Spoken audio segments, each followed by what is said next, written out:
men, check itong nabili kong kapote sa TikTok shop. Una, itong pants. Yan, sobrang quality niyan. Quality pagkagawa. Pangalawa, itong kapote mismo. Bagay na bagay yung tagulan. Yan, check na, tingnan nyo. Kailangan na kailangan natin to ngayong rainy season. Sakto sa atin to mga rider. Yan. Sakto din to, lalo mag-long ride ka.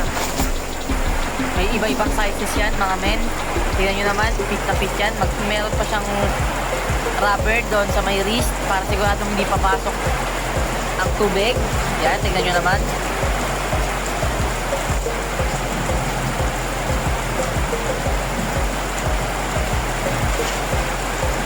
Yan, tingnan nyo mga quality yan, mga men. Yan, may zipper pa siya para added protection.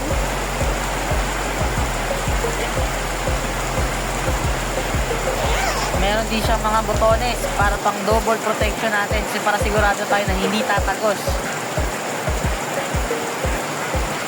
Yan, tingnan nyo naman kung ano na yung sa buong set na nabili natin. Yan, check natin ngayon kung totoo nga pa yung sinasabi ko na hindi talaga tatagos ang ulan dito.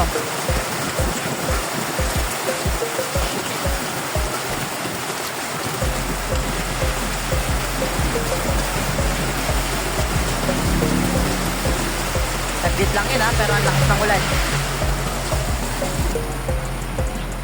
Walang cut yan mga bossing para sigurado tayo.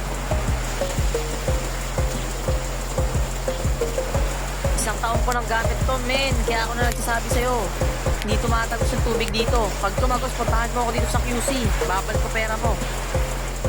Men, ano pang hinihintay mo? Bigay mo na agad yung yellow basket.